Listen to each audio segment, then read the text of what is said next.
them, although my memory's not real keen on just what, there were scores of them, you know. Well, But you know, it doesn't have to be a particular just in general, yeah. exercise, but more to give people a feel for what they were like. Yeah. And for what went on in terms of just getting ready for those things. I gather they were just huge, a huge amount of preparation was needed to make those things work. I know you were here during the Cuban Missile Crisis. I believe you were involved in some of the planning for that. Yes, So we'll yes, talk about that. Was. And also about the day that President Kennedy was killed and what the atmosphere was on the base. I believe you told me at one time that there was, they fired a cannon every half hour during the day. Yeah, I'd forgotten that detail. They did that, yes. They certainly did. And then after that, we'll go ahead and talk about while you were CG. About what? When you were the commander. CG, yeah. So, We're ready on. all right. Okay. Okay. So, tell me, when you first came to Camp Pendleton in 1954, what were your first impressions of the base? Well, I was impressed with a great piece of real estate that enabled us to do the kind of training that we wanted to do. And coming fresh from Korea, I recognized that the hills and vales and all the terrain at Camp Pendleton was just perfect for continuing the type of preparation for future wars that we had seen the need for in Korea. And anyone coming to Camp Pendleton the first time or after many visits is impressed right away with the facilities here, the opportunity to train in ways that you can't any other place in the United States, as far as I know. So Camp Pendleton was important to me at that time and to the Marines who were around me. What were the circumstances of your coming here in 1954? The 1st Marine Division had served in Korea throughout the Korean War, and the time came when there was a ceasefire, and it was decided at the higher echelons that the 1st Marine Division should return to Camp Pendleton. General Twining, Major General Twining, was the commanding general at that time, and he selected a few of us, a handful of us, to return ahead of the rest of the division to Camp Pendleton to make plans for the rest of the division to join us here. And we had quite a spectacular trip home, because when we got to Hawaii, there happened to be a terrible storm in progress, and the airplane right in front of us crashed, and ours had a very close call, but we survived it, and General Twining got back here, and I got back here, and the others did, and we did make our plans for the division to arrive here. The division then came in small increments, a battalion here, a battalion there, until finally we had the entire division here at Camp Pendleton, and got about the business of preparing for whatever the future might hold. Was the base, what was involved in making the base ready for the division to return? Of course, all the camps that are spread out throughout this whole area had to be, many of them, refurbished to accommodate the influx of so many people. But the basic facilities were here. It was just a case of getting them up to speed and getting them operating in a way that would be useful to the division. Was there another part of another division here at that time, or was it just a skeleton group of people? Or? As I recall, the elements of the 4th Marine Division, now the Reserve Division, many of them were located here at Camp Pendleton at that time, and they were of assistance to us in getting ourselves organized and getting into our training as quickly as we could. Where did you live while you were on the base at that time? in a bachelor officers' quarters in the 17 area, fairly close to where the officers' club is located now. Can you tell me what the BOQ was like? It was pretty austere, just long hallways and rooms that didn't offer very much in the way of special opportunities to live the good life. But General Twining had the same thing. He was in the next room right next to me, so I figured if the general could take it, I could certainly take it as a lieutenant colonel. Okay. Could you, General, I know you left after a short period, just a couple of months, but could you, I believe General Twining stayed on. Could you describe General Twining for me? What kind of a commanding general was he for the division? General Twining was a hard taskmaster, a very demanding general, and not given to too much socializing with his officers. I had the feeling that sometimes that he didn't even know who I was, although I was working with him on a daily basis. It didn't seem like we ever got even close to being what you might call friends.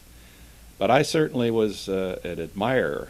I thought he was a great Marine, one of the most brilliant strategists that we've had in the Marine Corps.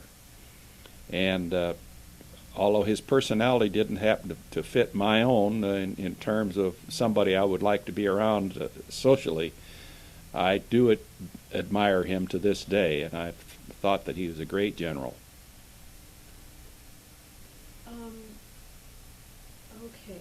You came back to Camp Pendleton in 1963. Tell me under what circumstances you returned.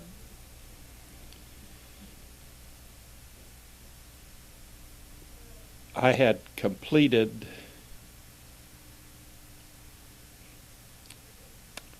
having a little trouble putting that date together here right now. Okay. That's all right. I was assigned to return to Camp Pendleton and had a hope, like everybody else, that I would get a command. And incidentally, I had commanded the 3rd Battalion, 1st Marines in Korea.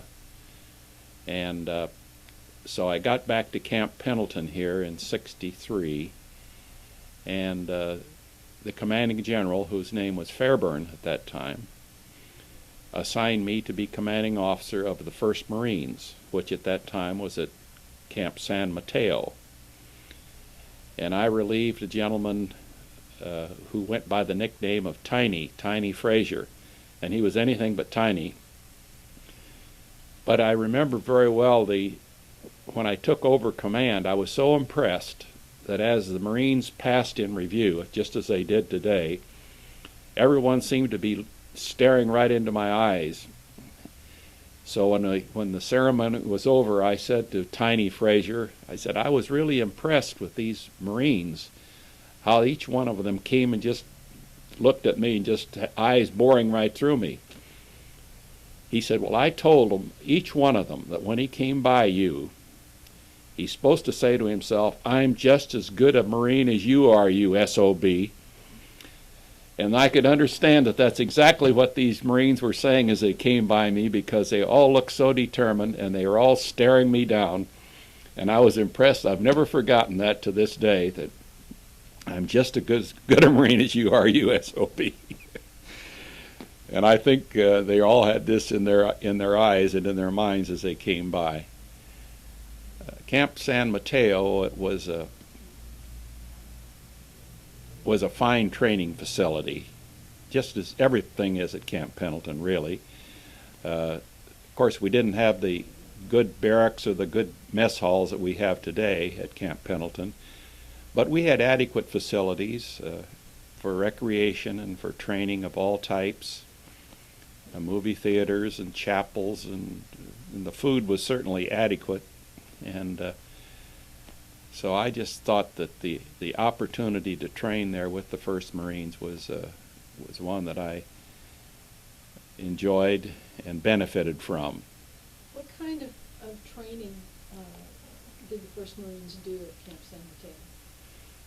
Well, we had more than our share, or not more than our share, but we certainly had our share of amphibious exercises. Working with the Navy, we had opportunities to go aboard ship frequently and to execute landings on these gorgeous beaches at Camp Pendleton, and to move inland through the hills and valleys and execute our various plans of maneuver.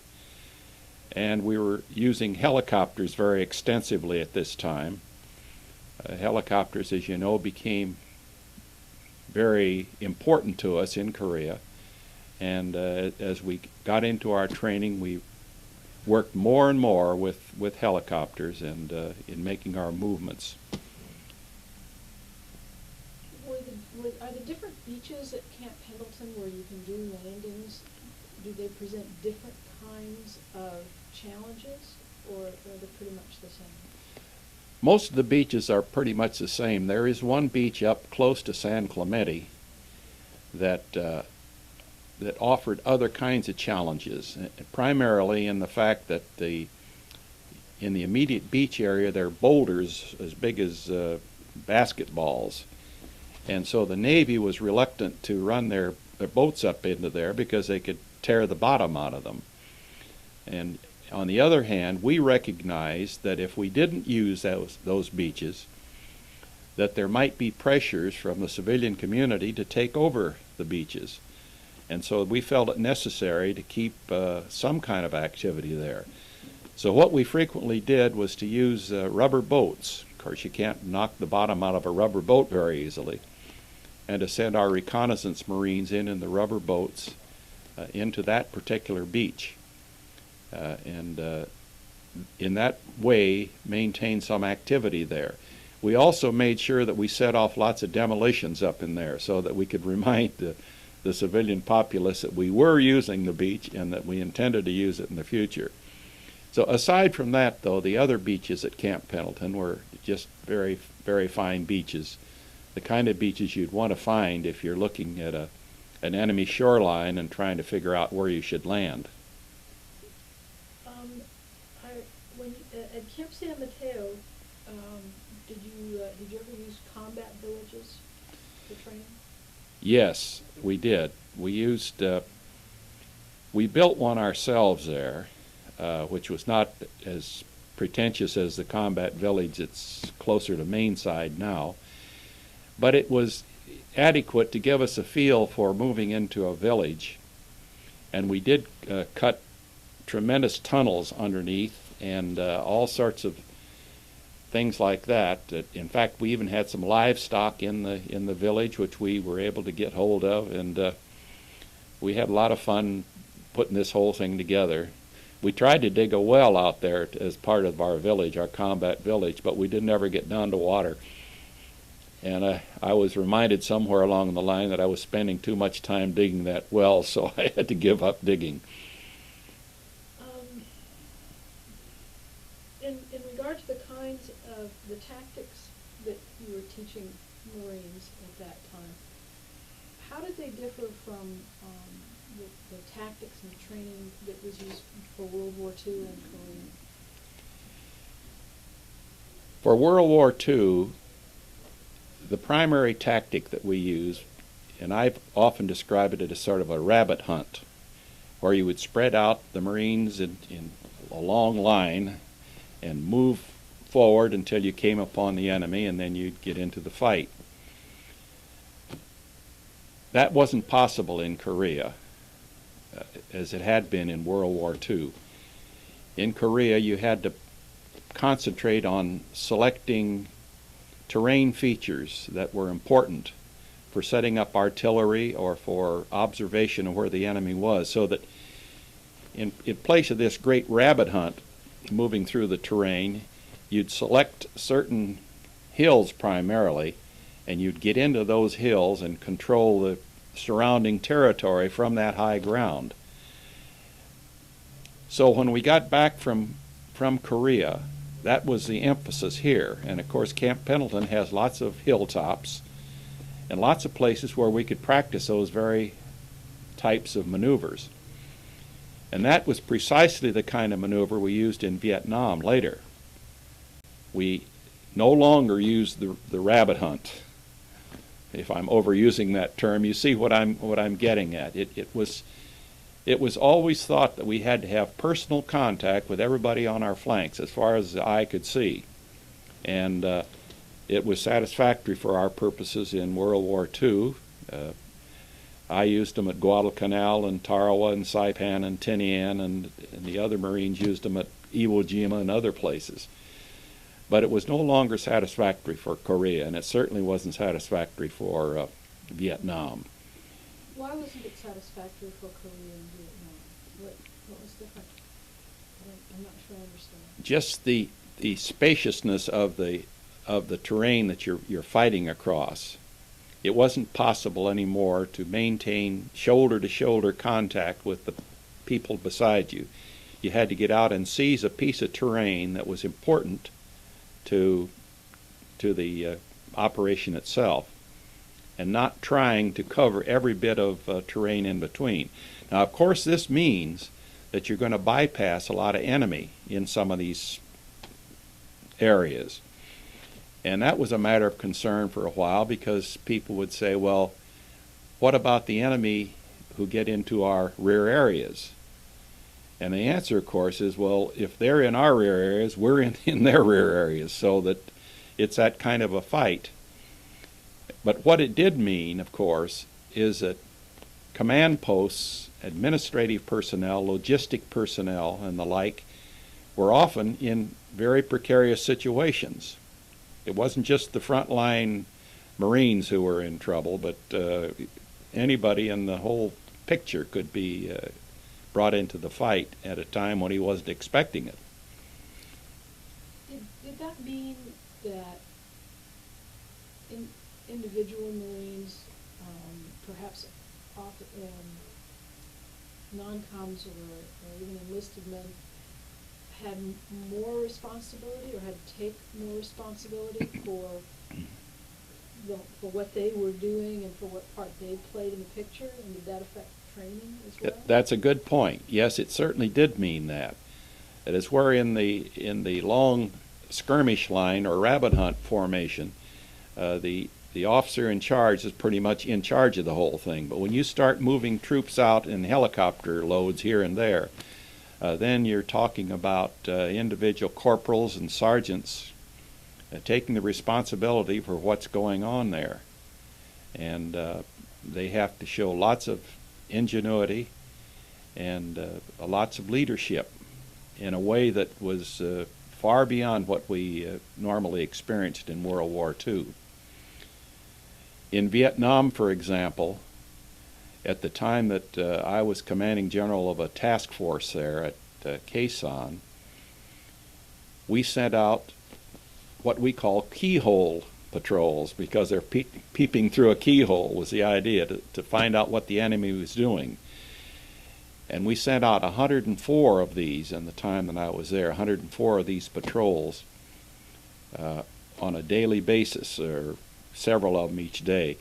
So you'd have maybe a corporal and 3 or 4 Marines junior to him, and we'd send them out in a helicopter. And the way we did it is we would get 3 or 4 helicopters, and they would go out and they would fake landings on various hilltops. And one of those helicopters, though, would have the Marines in it. The others would be just putting on an act. And the Marines then would suddenly, they just bolt out of the helicopter, and there they were. And they maintained radio silence. They didn't talk except for little squirts, about 5 seconds a day. And they could communicate with us and tell us exactly what the enemy was up to.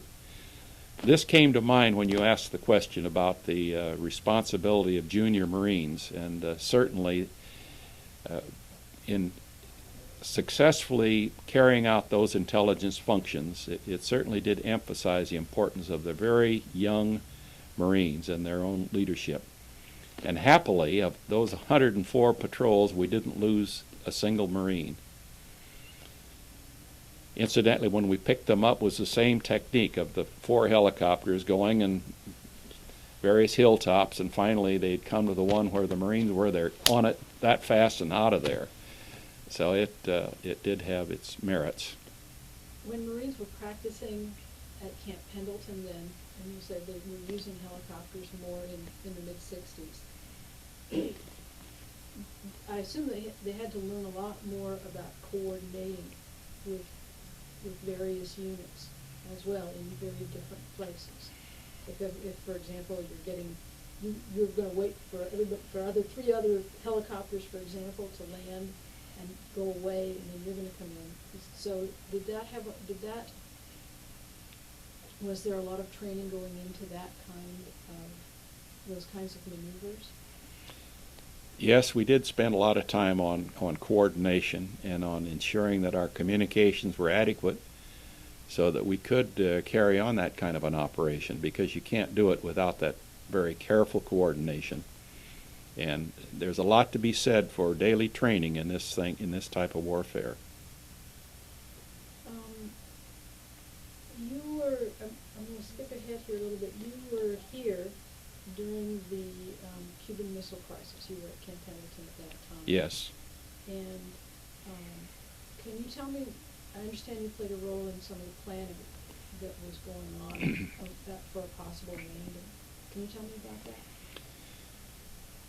Yes, we thought that our Marine base at Guantanamo Bay, Cuba, was in threat of being attacked by the Cubans.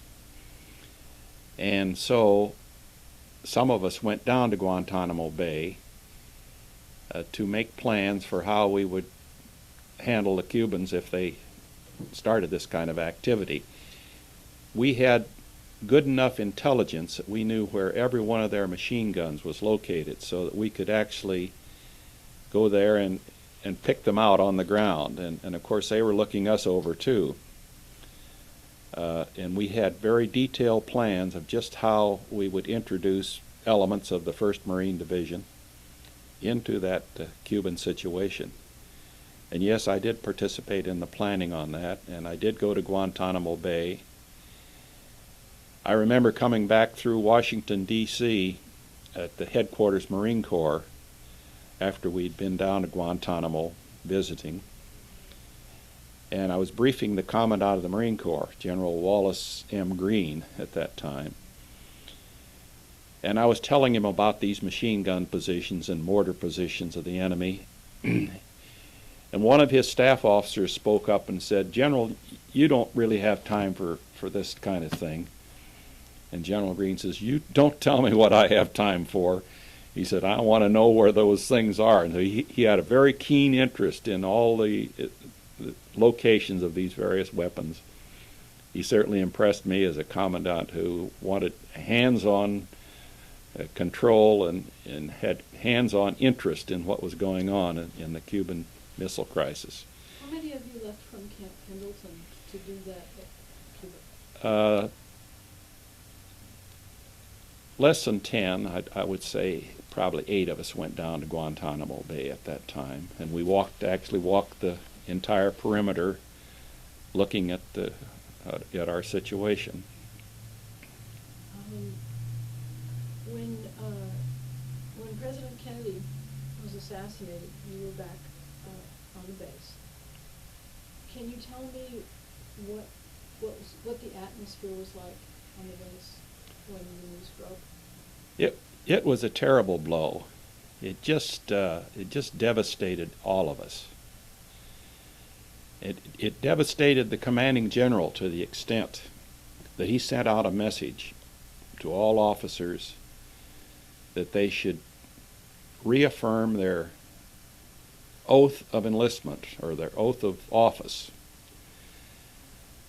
He was so shook up himself by the fact that our commander-in-chief had been assassinated that he took this very unusual step of sending a message out to all of us. Well, the message also got to Washington, D.C., and we immediately got a message from Washington, D.C. saying disregard those instructions. You don't have to reaffirm your oath of enlistment or your oath of office. I'm not sure of just what all went on there in the background of this decision, but I can understand a commanding general who was so upset that his commander-in-chief was gone that he would feel it appropriate to ask all of his officers to reaffirm their oath. But on the other hand, we'd all taken the oath. We're all patriotic as anybody could possibly be, and it seemed like a bit of a slight to us, a bit of something inappropriate to be asking the officers to reaffirm their oath. So as I say, it was canceled. But it came to mind when you asked the question, what was the mood? That tells you an awful lot about the mood on the base right there. Tell me, that there was something that happened on the base that it was, you told me about briefly, about the cannon that was that they fired on that day. Do you remember that? I can't just recall how often that we fired a round, whether it was every minute or every 30 seconds or what it was, but a cannon round would go off, keep reminding all of us that we'd lost our commander-in-chief. And it was just a sort of a salute of respect for that commander-in-chief. Did the officers, did they feel a need to be even closer to the men at that particular time, or was there a need for counseling for the younger Marines? Or? I don't think that they felt that there was a need for counseling, but there was need for each commanding officer to get together with his troops, with his Marines, and sort of acquaint them with the fact that we had lost our commander-in-chief, but it didn't alter at all our mission or what he would have wanted us to do, and that therefore we would just have to swallow hard and go on with the job that we'd been assigned to do. So that was the extent of any, what you might call, counseling. Okay. Let's see, you left Camp Pendleton in 1964, is that right? And I'm not sure where you went from there. Remember? It's okay. It's not. It's actually what I'm going to do anyway is bring you back. Yeah. Camp Pendleton anyhow. So. Yeah, Carol, do you remember the day that Camp Matthews was closed down and Edson Range officially opened up? I don't recall on the day. No, I know the history of it, of course. The time that he was yeah, there. but I was not part of that transition at all.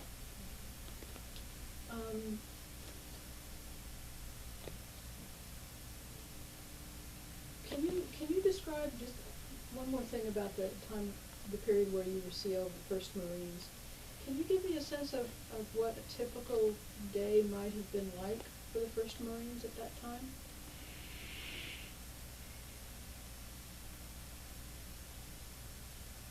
In a typical day, they would have engaged in physical conditioning early in the day, runs and whatnot.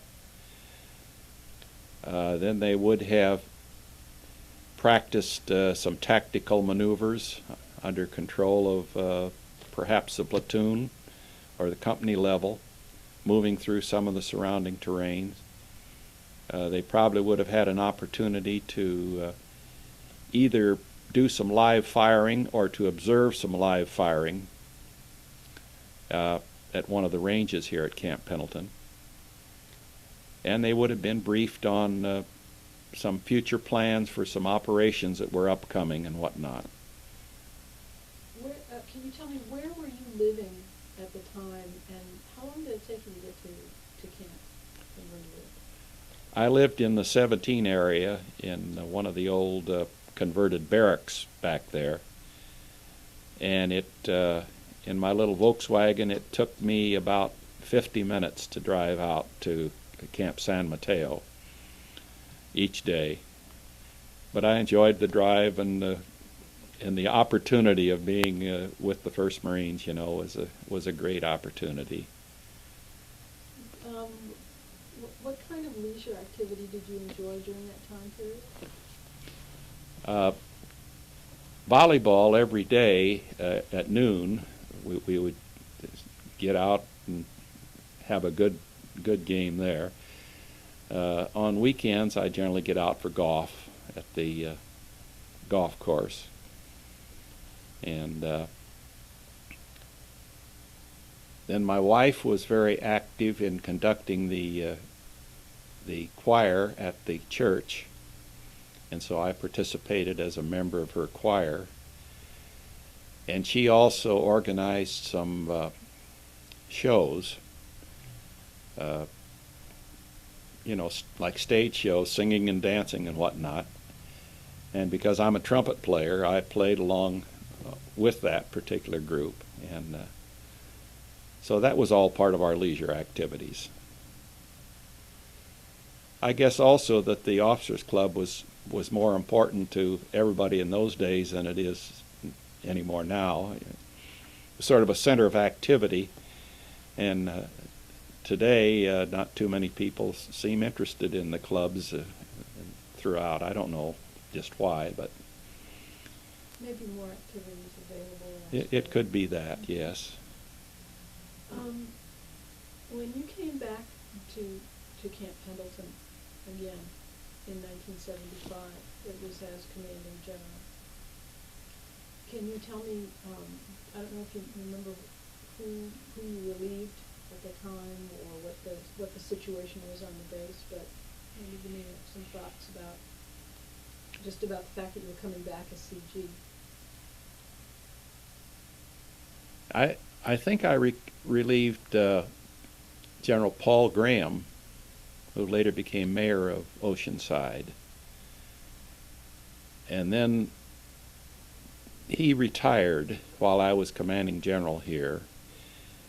And the Vietnam refugees were suddenly scheduled to come to Camp Pendleton and to build a camp out in this area somewhere. And I recognized that if I was going to run the base, I couldn't handle all these Vietnamese problems too. So I asked General Graham if he would return to active duty if I could clear it with Headquarters Marine Corps to take over this job out here of handling these Vietnamese refugees.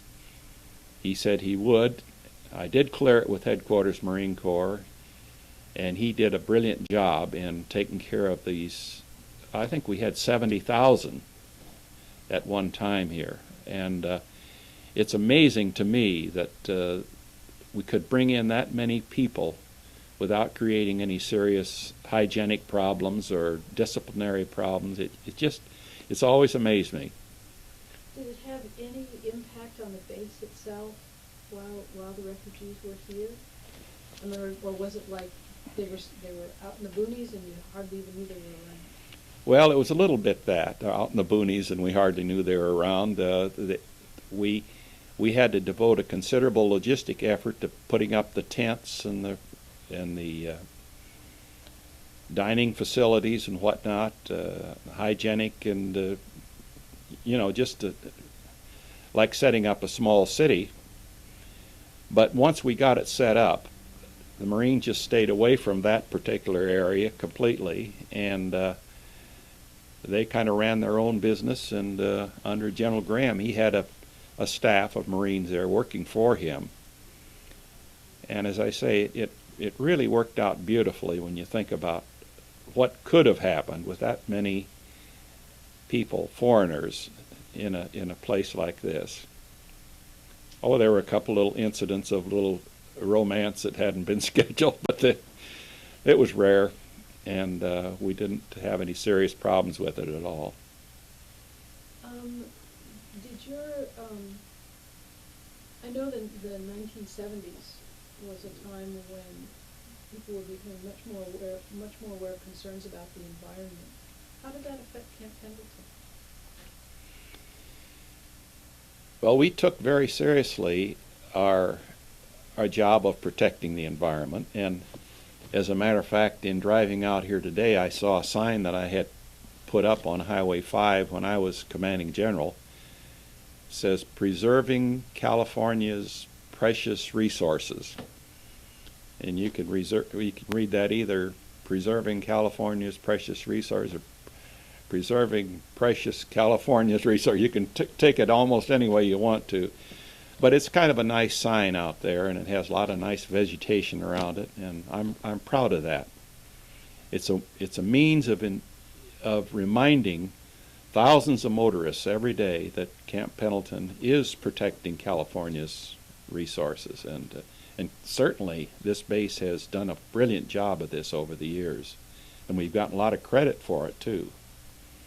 Are there areas in Camp Pendleton that are off limits to training because of endangered species or something? Yes, there are a few areas down around the beach there, primarily the least turn, and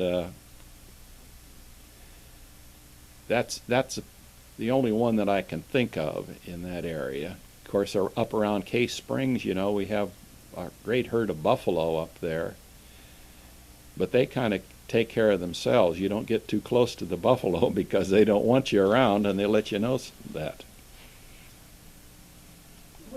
Was there a feeling of kind of like, yes, we're glad to be, being concerned about the environment, or more a feeling of, look, we're the Marines, we're here protecting you, that's our job? I didn't detect any of that attitude at all, any attitude of why do we have to worry about the environment here. The attitude was always, we've got a precious resource here, and I didn't ever detect any other attitude at all. Even one occasion I know that some big snakes and whatnot were located in a very sensitive area around one of the quarters, and people just understood that you protect those too. You don't just kill everything that you don't happen to like. Who were I know that let's see, you were commanding general for 3 years, I think. A little over 3 years. Mm-hmm. During that time, who were some of the VIPs that came to visit the base? I used to see former President Nixon quite often because he liked to play golf, and I'd played golf with him a number of times at our course here. He liked to play here because no one ever asked him for an autograph or anything like this, and we had quite a nice time with that. And he turned out for some of our parades, like today's parade. He would have been there for that one, so I enjoyed that. A procession of senators and congressmen and high-ranking generals. And did you get Hollywood celebrities? I don't recall any Hollywood celebrities. Do you recall any movies being made during your tenure on the base? I can't recall. I know that there was at least one at that time, and I remember that that we did have to devote some effort to cooperating on that, but I just can't remember which one that was. You lived at the ranch house. Yes. Every commanding general does for the base. Tell me, what's it like living in a place like that? Well, it's like living in a museum. It's a wonderful old house, and I enjoyed living there for 3 years. I don't think I'd want to live a whole lifetime there because, it is like a museum. And I've often told the story about one Sunday I went out to the kitchen to get a cup of coffee, and I was just in my skivvies, and got my coffee, and looked around, and here about 10 people who had walked in the front door, which we'd left open. And of course, people, I guess, figure this is a museum. You can go in if the door's open. and the door hadn't been locked, and so I really beat a hasty retreat. But I don't suppose that's typical of life in the ranch house, but you do have to think about the fact that you do live in that kind of a fishbowl. Did you do a lot of entertaining there? Yes, we did a lot of entertaining there. We not only entertained the local dignitaries and tried to include as many Marines as possible in it, but we also made the ranch house available to battalions at Camp Pendleton. We only asked them that if they'd clean up after they had their party, and a lot of them took advantage of that. They'd go down there and they'd bring in their own spirits and whatnot, and cook out sometimes, and just have a great time. And we thought this was appropriate because it really didn't belong to us. It's a Marine Corps resource, you know, and that these younger officers had every right to use it, as far as I could see. And I don't know if that tradition's followed today or not, but it certainly was observed during my tenure. You also, well, what were relations like between Oceanside and Camp Pendleton during that time?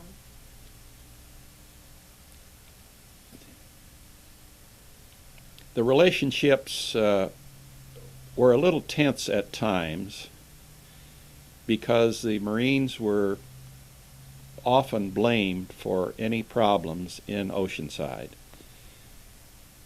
To try to correct that situation, I formed a committee that included the mayor, the chief of police, the head of the Chamber of Commerce, the editor of the local newspaper, and we would get together once a month in the conference room and just right eyeball to eyeball discuss what we could do to make life more pleasant for the people of Oceanside and they for us.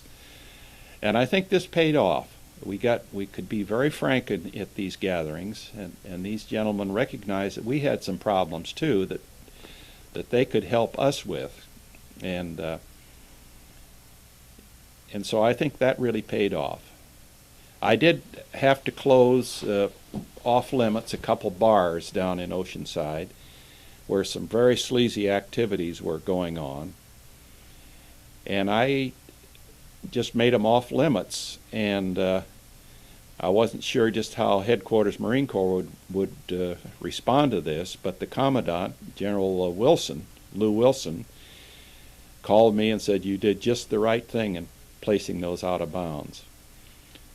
Needless to say, when you close a couple bars, they feel the financial impact very quickly, and so that within a couple weeks they got their act straightened out. They assured me they had, and we put them back in business.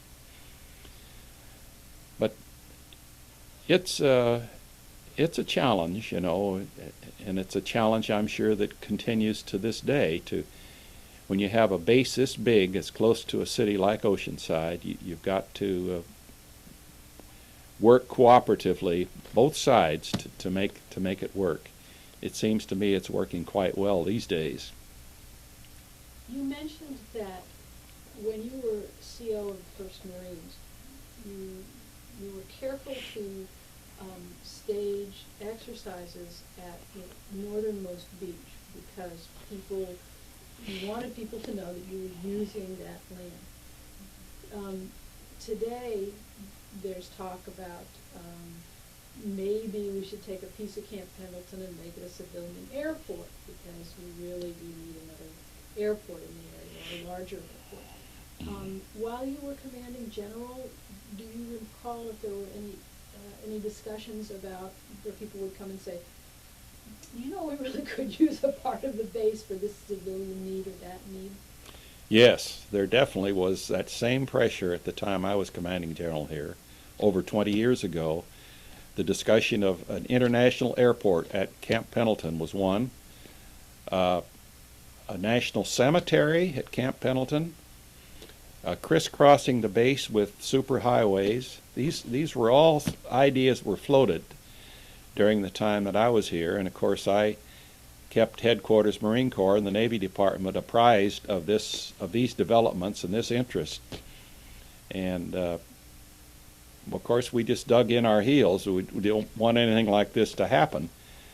And I guess there's a certain amount of pressure in this same area today, at least in the area of the international airport. The last thing I wanted to ask you about, I know that while you were commanding general, you gave some command performances during that time period. Can you tell me a little about that? You mean musically? Yes. Yes.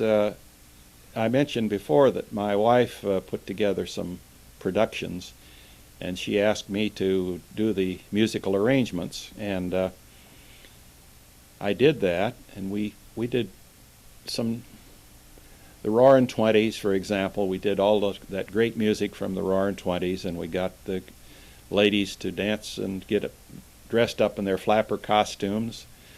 And then we went on and did one we called the Flirty Thirties. And again, the music from the 30s is so great. And then we moved on to the 40s, the fabulous 40s, I think we called them, or the nifty 50s. We went through all of these shows, and each time when we would put the program on for maybe 4 nights or 5 nights in a row, because there was that much interest in what was going on. Yeah, that was lots of fun. Did you have any other questions for me? The only question I have is, why did you come back to this area to retire?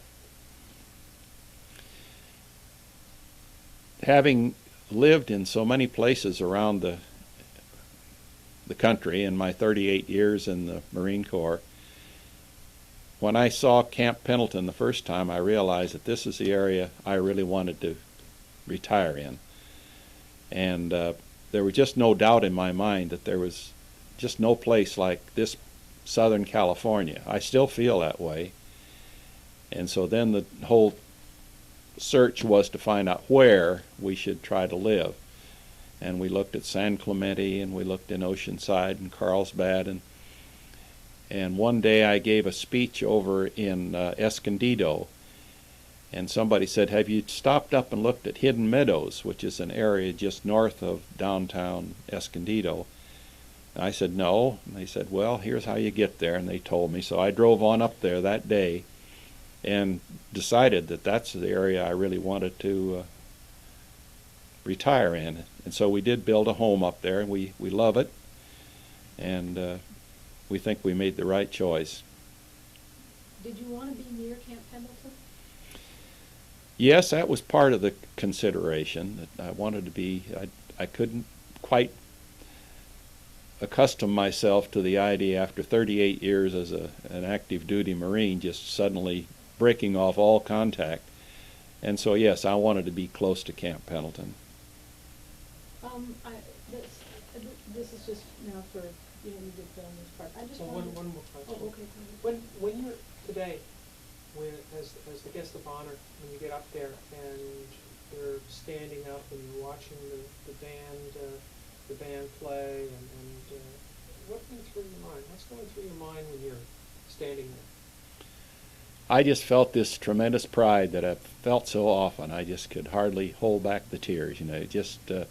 It really got to me, as it always does, to see these young men, that so proud of what they're doing and doing it so well. Yeah, it really straightened my backbone up a little bit, and I felt the same pride that I've always felt in the Marine Corps.